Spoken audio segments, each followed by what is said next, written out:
Welcome to this free immigration help channel. Today is June 17, 2023, and we are getting into the volume 119 of me answering your immigration related questions. As you can see, I have all your comments pulled up in front of me. As always, before beginning this video, I'm gonna mention I am not an immigration attorney. This is not a legal advice.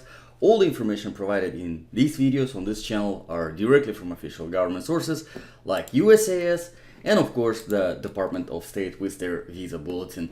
So let's start with the very first comment. Question from Reinhard Clark 7955.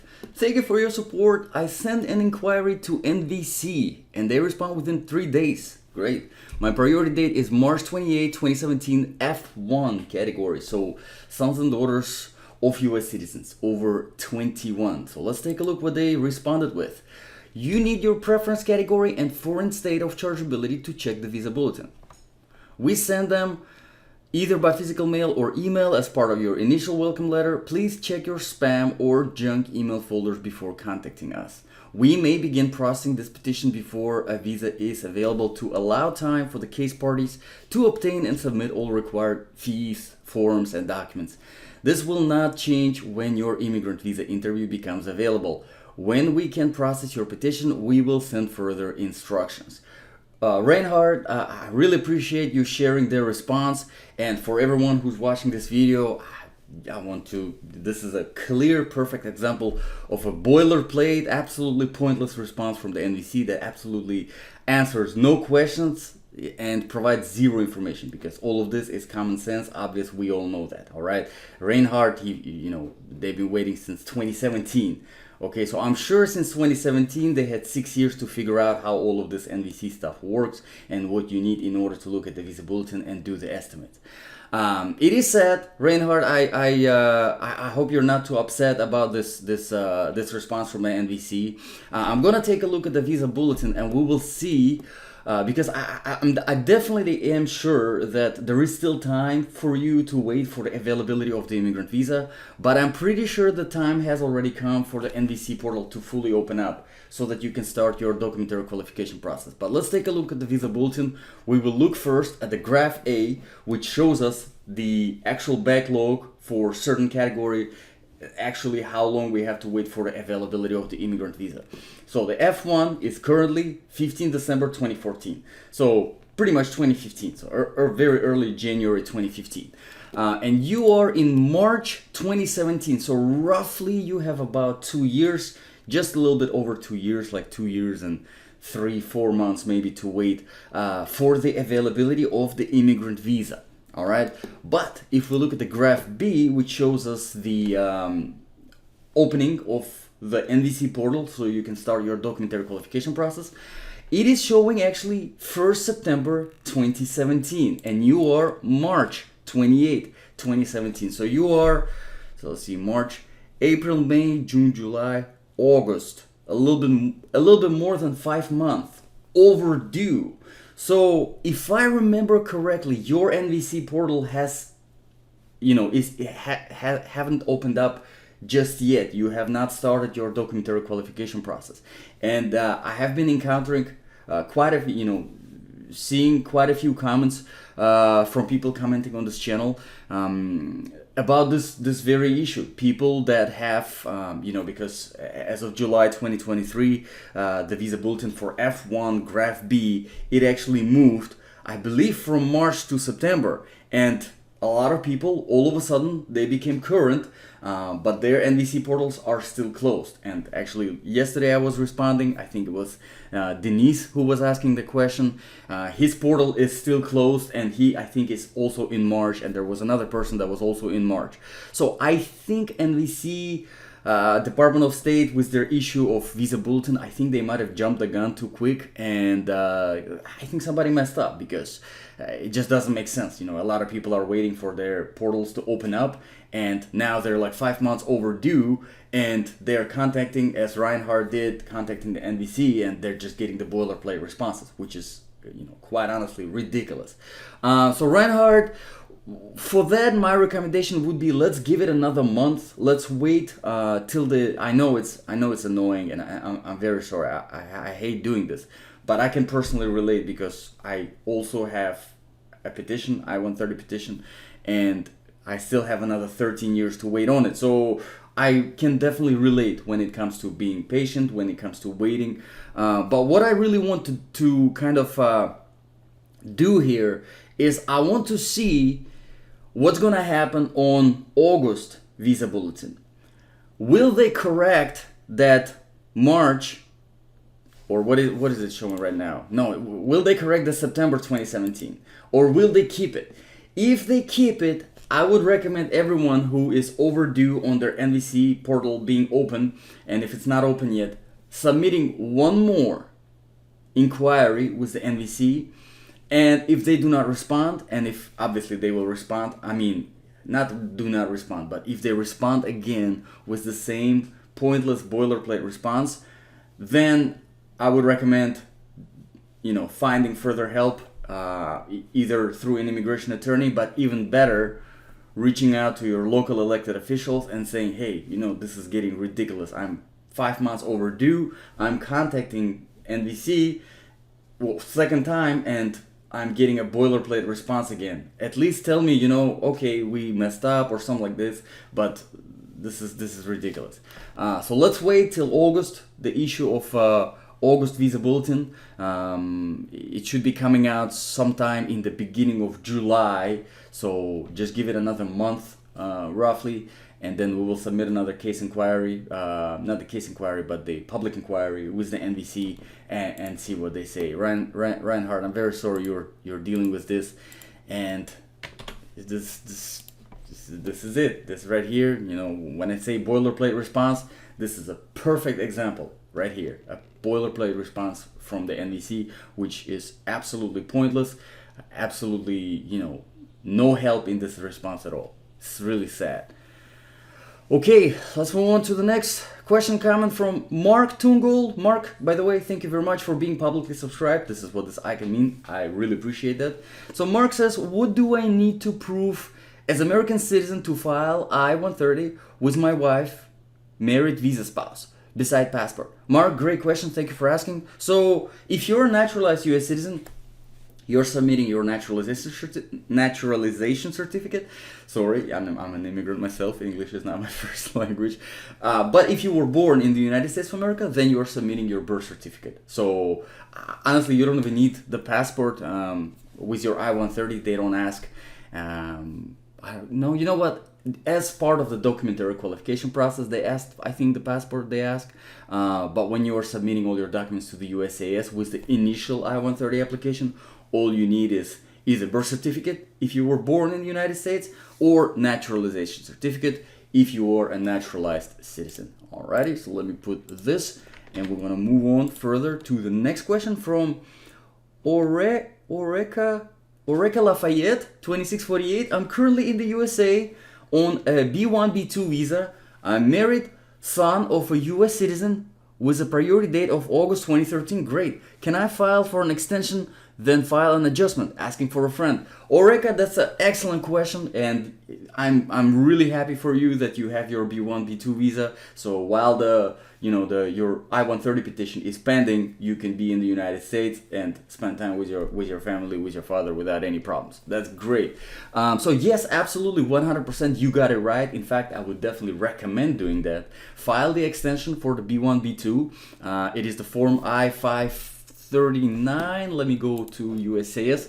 Might as well use this as an opportunity to demonstrate some navigation on U.S. citizenship and Immigration Services website, uscis.gov, official government website. So this is what the front page looks like. You can find the link in the description below of this video. We're gonna click on forms, click on all forms right here, and then you can type in 539, or you can scroll down and find it. It's all alphabetic numerical order. There you go, application to extend changed non-immigrant status, and it is available to file online. So here's an interesting thing right now about the I-539.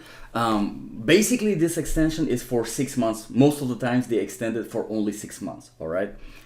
But the interesting thing is that right now, as of right now, USCIS takes about a year, a little bit more than a year, to process these applications. So once you submit this application, just don't leave the country, and for a whole year until you get the response for this I-539 application, you can remain in the country without any problems.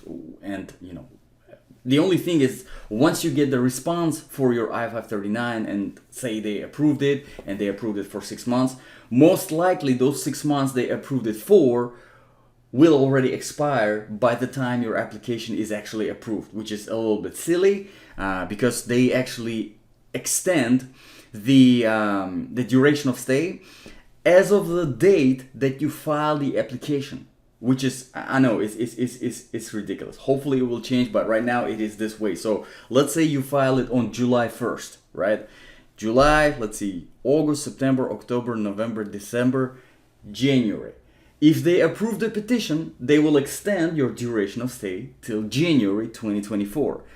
However, you will get your response for the application, your approval notice, most likely in July 2024. So by the time you get your response, your duration of stay will be already over, which is fine. It's not a big deal. It's just once you get your response, you will have to leave the country. And when you are leaving the country in the airport, you will have to show them the approval notice from USCIS saying that they have approved your duration of stay, and all this time you have been waiting for their decision, and you're not going to have any problems in the airport. But I definitely recommend doing that because might as well remain in the country while your I-130 is pending. Now, regarding the adjustment of status, it really depends. If by that time, while you're waiting for your extension to happen, if by that time your immigrant visa becomes current, it becomes available, and if you want, you can submit a separate comment. Let me know. I already know that you're F1. I already know that your priority date is August 2013.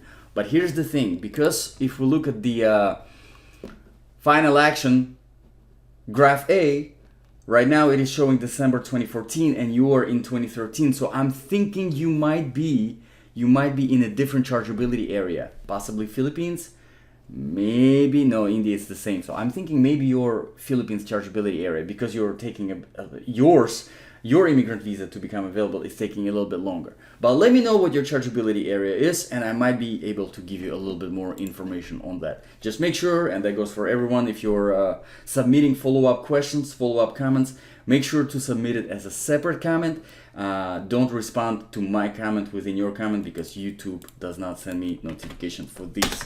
So let me give you the link for the I-539. There we go. And let's move on further to Joanne Kalumbis, 941. Good day, sir. I'm from Cebu, Philippines, married to American national, and we applied for I-130, submitted last March 30 of 2022, and our status now is actively reviewing as of January 13, 2023. And until now, we don't have any update, and we're quite sad. Why is it took so long for a new update? Joanne, sorry you're waiting for so long. So there's two possibilities here. You said you're married to American national. Now, that American national, are they a permanent resident or are they an American citizen?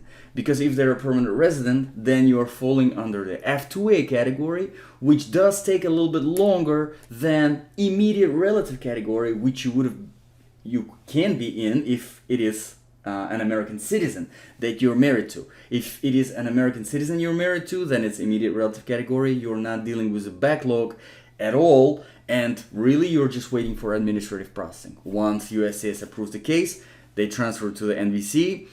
Once NVC receives it, they open up the portal immediately because it's immediate relative category. You become documentarily qualified. Once you're documentarily qualified, the case is transferred to the local U.S. embassy in Philippines. You do your medical examination, go through the interview, that's it, you get your immigrant visa, you come to the United States. But if you're in F2A category, if you're married to a permanent resident, then you're waiting a little bit longer, and we're gonna take a look at the visa bulletin and I'll tell you exactly. So here we go, here's the F2A category right here.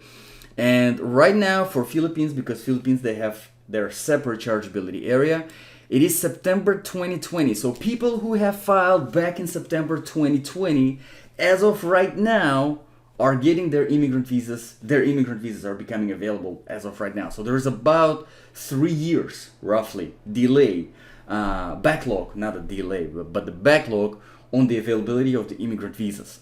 So 3 years, roughly. And yours is, let's see, 2022, submitted last March 2022. Again, so if you are in F2A category, if it is permanent resident that you're married to, then you're looking roughly at another, so 2022, sorry, my math is horrible. So roughly another 2 years, roughly, if it is F2A.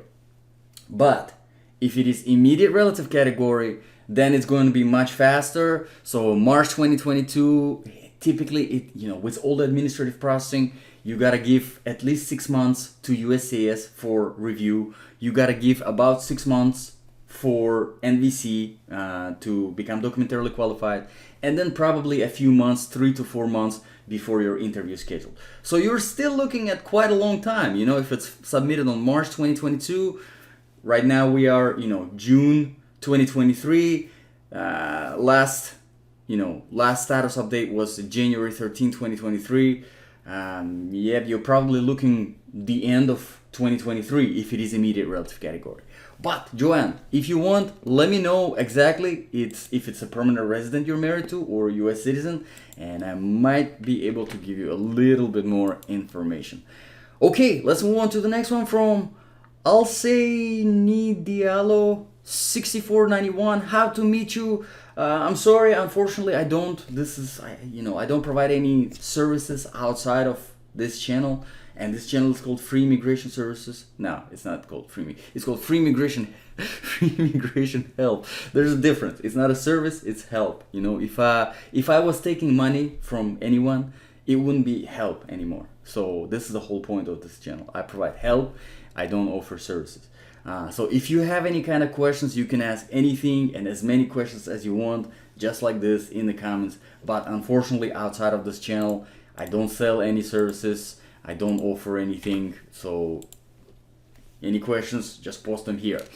Okay, let's move on to the next question from Vanji Muleta. Thank you, sir, for your answer, but my father is already dead now since 1979.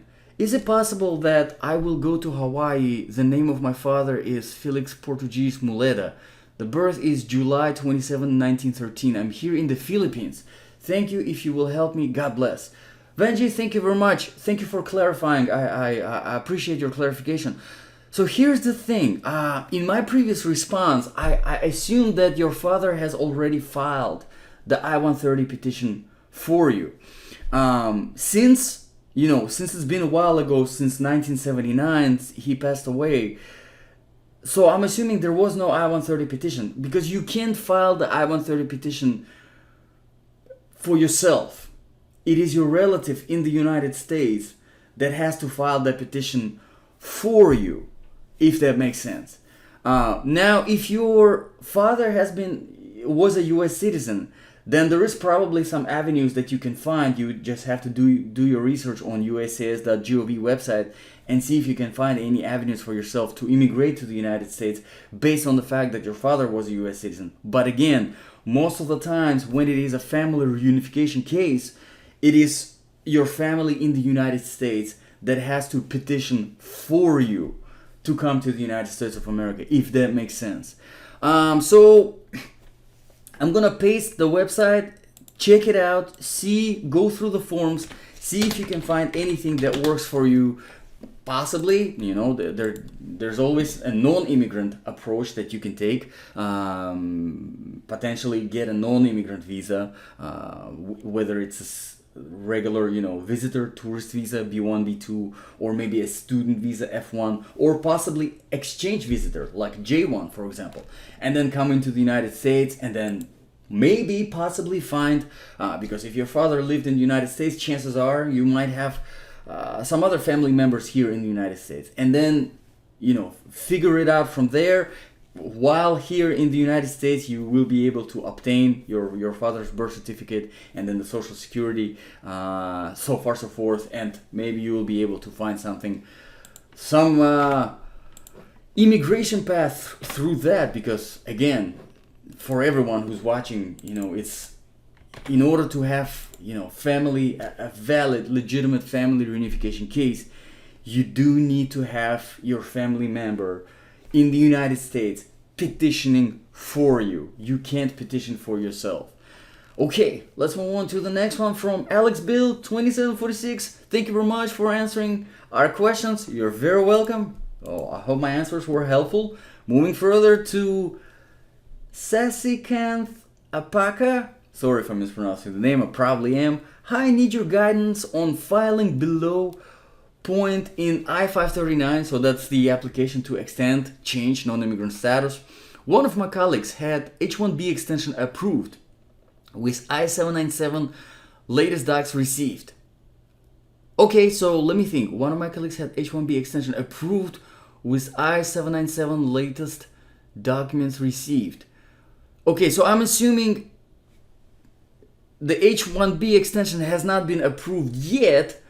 It's still pending, but you have received the I-797 saying that the latest documents have been received. So the main application is still pending, but they have accepted the application, if I'm understanding correctly, from this statement right here, I-797 latest docs received.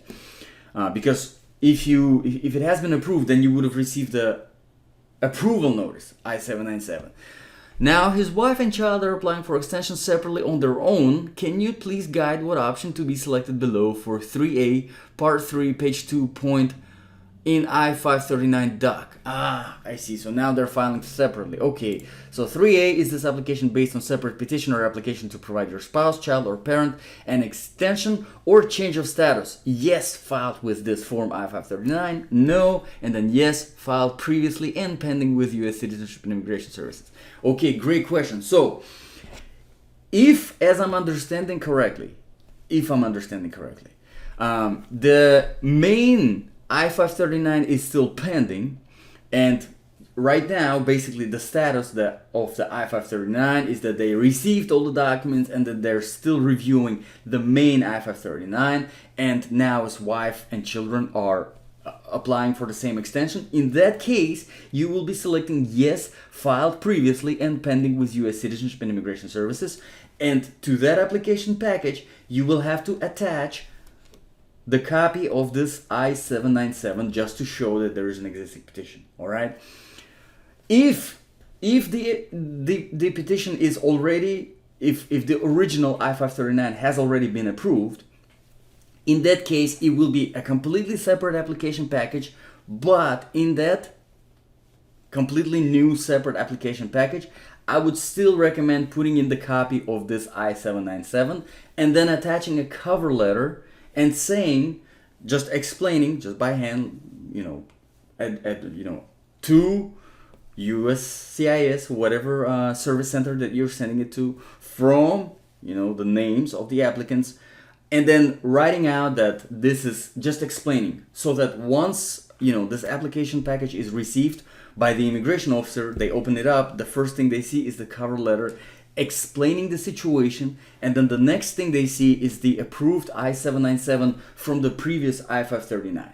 In that case, you can select the very first one, yes, filed with this form I-539. It's not exactly going to be yes, filed with this form I-539 because you're filing it separately, but in the cover letter you will explain why this was selected, because the existing I-539 that was already filed was already approved. Hopefully this makes sense. And if you want, you can clarify whether it was the whole I-539 was already approved or not.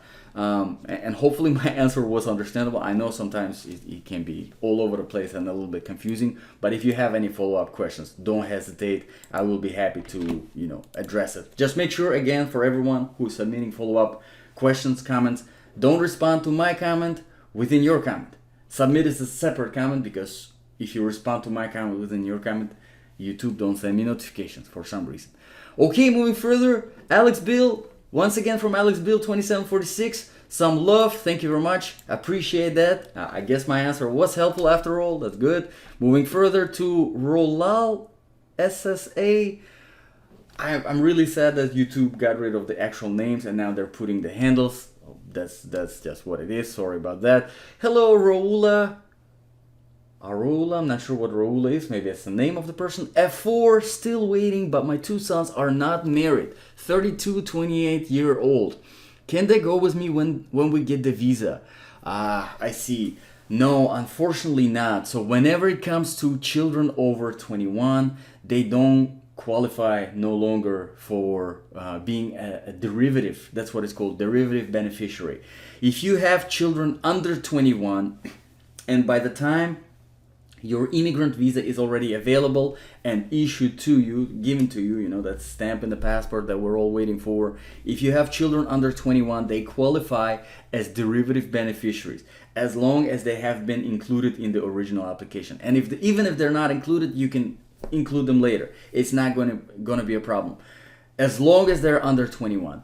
Once they're over 21, unfortunately, you cannot include them as derivative beneficiaries. So what you will have to do, once you come to the United States of America, you will have to separately petition yourself for your children, which is, I know it's not the best case scenario, unfortunately, because, it's additional time, additional waiting for the availability of the immigrant visa of now your children who are over 21.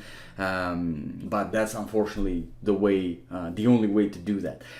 There's one other option that you can try to accomplish is you can, while you're still waiting for your immigrant visa, for the availability of your immigrant visa, you can see if your sons can get a non-immigrant visa. Meanwhile, whether it is again B1, B2, regular visitor, tourist visas, or if it's a student visas, exchange visitor visas, whatever it is, and then by the time you get your immigrant visa, so that you guys can travel together to the United States, and then you can start your process here, and then it's much easier. It doesn't give you the status, it doesn't give you much when you have a non-immigrant visa, but while you're here in the United States, at least you're with your family, at least you have a little bit more opportunities to find different avenues in order, and I'm honestly, I'm not supposed to say that because, if you're getting a non-immigrant visa, you're getting it with the idea that's why it's non-immigrant. You're not supposed to immigrate by the non-immigrant visa.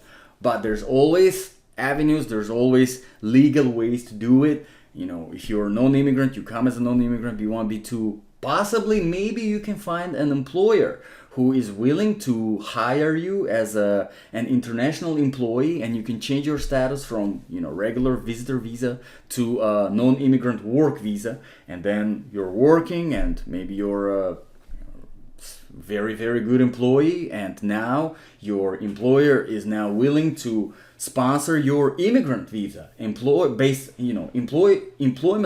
immigrant visa, and now they're filing the I-140, I think, for you, and petitioning for your immigrant visa. So you see how all of these different avenues start opening up. Once you're here, once you're on site. So don't give up. Don't. And again, while all of this happen, if nothing is working out, if none of the stuff, if you're not able to see any of these avenues, the least option you have is you can always file another I-130 petition now for your sons, yourself, once you get your status. Okay, so let me put this, and we're gonna probably do one more question for today from R8AV. Hi, biological parent and step-parent are married legally. Could a citizen stepchild petition a step-parent? Thank you. Yes, absolutely, 100%. They are married. So yes, there is no